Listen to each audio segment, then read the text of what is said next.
గుంటూరు జిల్లాలో పెట్రోల్ కొరతపై joint collector Ashutosh Srivastava కీలక వ్యాఖ్యలు చేశారు. జిల్లాలో 195 పెట్రోల్ బంకులు అందుబాటులో ఉండగా కేవలం 12 బంకుల్లో మాత్రమే ఈ కొరత ఉందన్నారు. 70 బంకుల్లో డీజిల్ తాత్కాలికంగా అందుబాటులో లేదన్న జేసీ రేపు ఉదయానికి సమస్య పూర్తిగా పరిష్కారమవుతుందని చెప్పారు. పుకార్లు నమ్మొద్దని ప్రజలకు విజ్ఞప్తి చేశారు. 50 కిలోలీటర్ యావరేజ్ సెల్ నుంచి ఇది 700 కిలోలీటర్ అయింది. నా సప్లై చూస్తే నిన్న ఓఎంసీ డేటా ప్రకారం మన సేల్స్ ఆఫీసర్ డేటా ఇచ్చారు.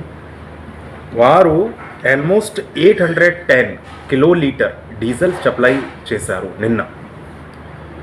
సో మీరు కంపేర్ చేస్తే ఎంత యావరేజ్ సేల్ ఉంది, ఎంత పర్ డే సేల్ ఉంది, ఎంత సప్లై ఉంది, మీకు తెలుస్తుంది ఎందుకు ఈ ప్రాబ్లం ఎరైజ్ అయింది.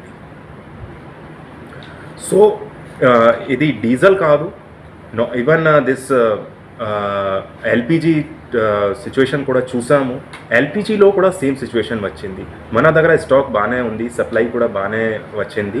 కానీ because of panic booking pendency ఎక్కువ పెరిగింది. కానీ ఇప్పుడు సిచ్యువేషన్ చూస్తే ఎల్పిజి గురించి